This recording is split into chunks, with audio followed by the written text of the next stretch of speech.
j'ai manqué me vautrer chez les godasses pleines de boue. C'est de vraies pistes à rallye, ça.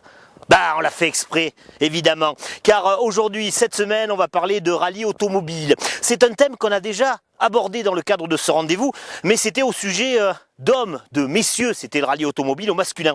Là, on va faire la rencontre de deux sympathiques filles. En plus, elles sont bien, sont charmantes. Oui, elles ont décidé toutes les deux, le 18 mars prochain, eh bien, de s'envoyer dans l'aventure du fameux et très couru rallye des gazelles au Maroc. Que des filles dans ce rallye.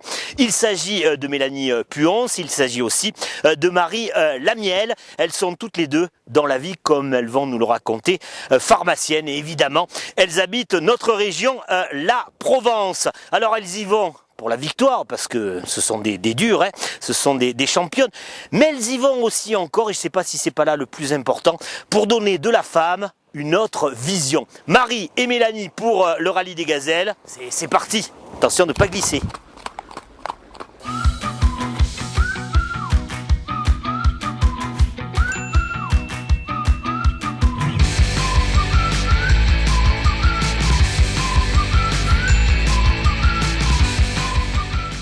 Alors là, vous êtes tranquillement installés, on est à Pierrevert, dans un sympathique café.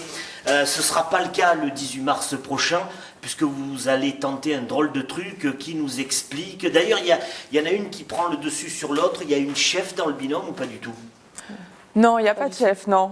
On a toutes les deux notre caractère et on temporise quand il faut l'une et l'autre. Ça marche comme ça et ça marche bien. Ouais.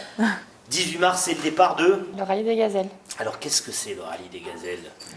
Le rallye des gazelles, c'est un rallye qui est 100% féminin, qui se passe dans le désert du Maroc et qui amène chaque année 300 femmes avec un défi à relever en quad, en moto, en 4x4, en crossover, en camion et un aspect humanitaire aussi avec ce rallye, puisque l'association Cœur de Gazelle permet aux populations locales de bénéficier de soins médicaux, d'aide à la scolarisation. Ils aident à l'insertion professionnelle des femmes sur place. Oui, c'est ça, mais Mélanie, qui vous a aussi invité, poussé dans vos convictions à participer à cette épreuve, c'est le fait, bon, il y a le volet humanitaire, mais c'est un petit peu, enfin, c'est le seul rallye où il y a uniquement des filles. Ah oui, complètement. Ça, c'était important. Ouais. Ça nous plaisait, ouais. Et pourquoi? Parce c'est des féministes? Un petit peu, ouais. On veut montrer que les femmes sont aussi capables d'exceller dans des disciplines qui sont habituellement plutôt masculines et là, c'est l'occasion, ce rallye s'y prête tout à fait. Alors, le binôme, le bon fonctionnement du binôme que vous êtes, ça va être déterminant pour arriver à passer l'épreuve. Oui. Comment vous vous êtes rencontrées toutes les deux? Sur les bords de la fac. Voilà, à la fac, sur les bancs de la fac. Ah, j'ai compris, sur les bords de la fac, je comprends pas. Non, on était à l'intérieur de la fac, ouais, on suivait. Et vous faisiez alors des études de pharmacie. Et c'est là où tout de suite ça a accroché? Ouais, ça a accroché au départ pendant les cours et puis après on mange ensemble. À la fac, c'est la vie étudiante, on vit ensemble, on est ensemble le soir, le matin, le midi, en travaux pratiques. Puis voilà, Marie, les caractères, les passions aussi, parce qu'elle fait beaucoup de sport, moi aussi, c'est ce qui a fait qu'on a accroché. Deux filles exceptionnelles. Mélanie, tu avais deux défis en tête, outre la participation à ce fameux rallye des gazelles, mais tu en avais un autre qui t'a emmené à prendre de la hauteur. Explique-nous. J'avais envie de faire de l'humanitaire encore, et le Népal, avec le tremblement de terre qu'il y a eu l'année dernière, m'a touchée énormément. Et j'ai voulu aller travailler dans un orphelinat à Katmandou, ce que j'ai réussi à faire en octobre dernier.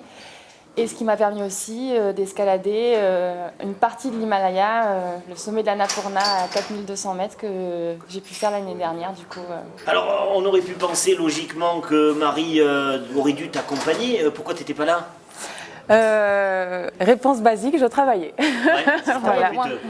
T'aurais pu te libérer. Non, je n'ai pas pu me libérer. Quelque chose qui m'intéresse et qui va intéresser celles et ceux qui vous écoutent et nous regardent, c'est justement avoir décidé de faire ce rallye parce que c'est exclusivement fait par des femmes, avec des femmes. Ça veut dire que il faut encore travailler là sur la condition féminine, sur la reconnaissance du talent des filles dans notre société. je crois que c'est évident. Hein. Je crois que c'est évident dans beaucoup de secteurs. L'égalité homme-femme n'est pas encore dans la tête de tout le monde. Ça, c'est certain.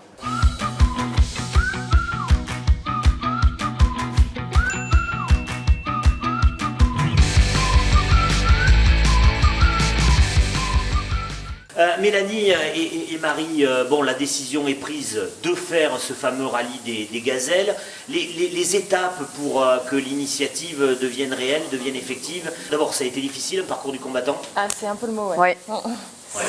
C'est difficile de trouver des sponsors, parce que c'est ce qu'on recherche pour faire ce rallye. Ça demande une grosse somme d'argent. Et c'est vrai que quand on s'y est mise en mai, pendant 3 mois, on n'a rien eu du tout. Et c'est difficile, alors qu'on se démenait vraiment tous les jours à faire rien que monter une plaquette, que ce soit attractif pour les gens, qu'ils puissent la lire correctement. Après, rencontrer des gens. Mais petit à petit, un réseau se crée. Et Mélanie, Anis et moi dans le 04, finalement, petit à petit, on commence à avoir un répertoire en fait. Et on arrive à avoir des sponsors. Mais c'est pas encore fini, donc on cherche toujours. Mais c'est vrai que c'est difficile. Alors les Gazelles Vertes, c'est donc la structure qui porte ce projet et qui le fait évoluer. Vous en portez les couleurs, notamment le macaron sur vos t-shirts. Mais Gazelles Vertes et les t-shirts sont violets. C'était pour faire ressortir le vert du logo. C'est parce que... C'est juste un choix esthétique. Voilà. Juste un choix esthétique. Donc, moi, comme c'est un rallye, je bloque sur le véhicule, le choix du véhicule, comment vous en avez fait l'acquisition, ça s'est passé comment ça? On n'a pas choisi le véhicule à proprement parler parce que on avait d'abord trouvé un loueur. Donc le loueur, c'est l'entreprise Charbonnier, qui sont fans de rallye. Ils nous louent un 4x4, un Toyota Hilux 3, qu'ils ont retapé entièrement et qui est magnifique. C'est un budget de combien? En tout, c'est 30 000 euros. Alors ça comprend? Ça comprend l'inscription déjà de 15 000 euros, qui elle comprend tout ce qui est le carburant, le bivouac sur place, la nourriture, la prise en charge avec l'hélicoptère, le suivi satellite pendant toute la course. Ensuite, il y a la location du véhicule avec son assurance, les pièces de rechange. Il y a la balise de secours. Il y a le matériel de camping, le matériel personnel pour la course. En gros, il y a le trajet de la France jusqu'au Maroc en bateau, aller-retour. Tout ça, ça fait un budget de 30 000 euros. Mélanie, il y a certes l'intérêt humanitaire, il est bien grand. Il y a aussi le fait de porter un peu l'étendard des femmes et des filles. Mais il y a aussi, c'est une épreuve sportive. Vous avez des prétentions sportives et si oui, ce sont lesquelles? Nous, si on y va, c'est pour essayer d'être bien placé en tout cas.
Mélanie, cette place-là, tu l'affectionnes particulièrement. Tu aimes être là, devant le volant? Ouais, les deux côtés sont intéressants pour diverses raisons, mais les deux côtés sont très plaisants, ouais. Oui.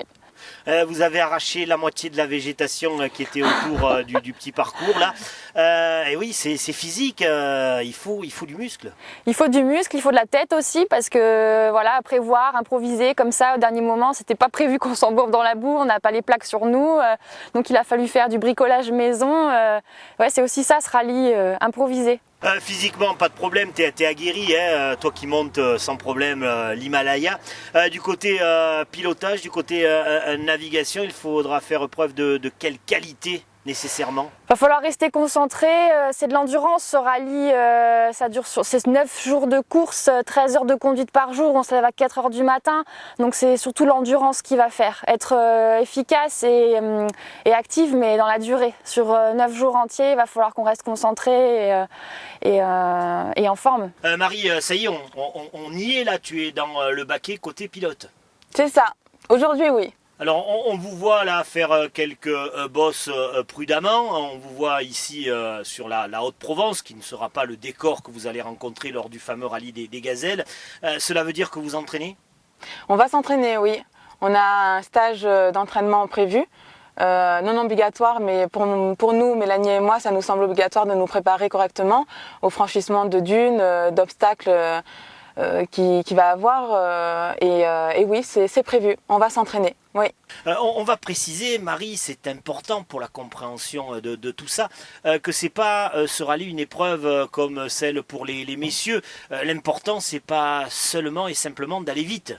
Non, c'est pas un rallye de vitesse du tout, c'est un rallye au kilomètre. C'est-à-dire que tous les jours, on a des balises à aller chercher. C'est un travail à l'ancienne, c'est-à-dire qu'on n'a pas de GPS, on a boussole, carte et compas, règles. Et la navigatrice fait tout à côté et conduit le pilote au fur et à mesure des kilomètres. Alors tu es du côté pilote cette fois, mais tu seras aussi navigatrice. Vous avez décidé avec Mélanie d'alterner, pourquoi?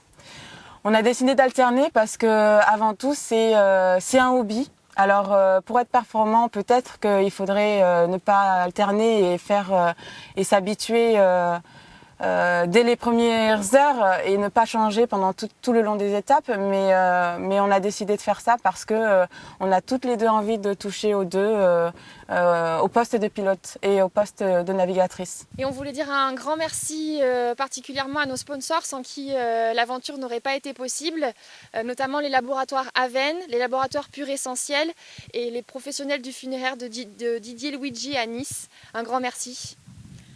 Ainsi que le laboratoire Lierac, le restaurant La Playa, ma pharmacie mobile et Futura Média. Merci beaucoup. Merci.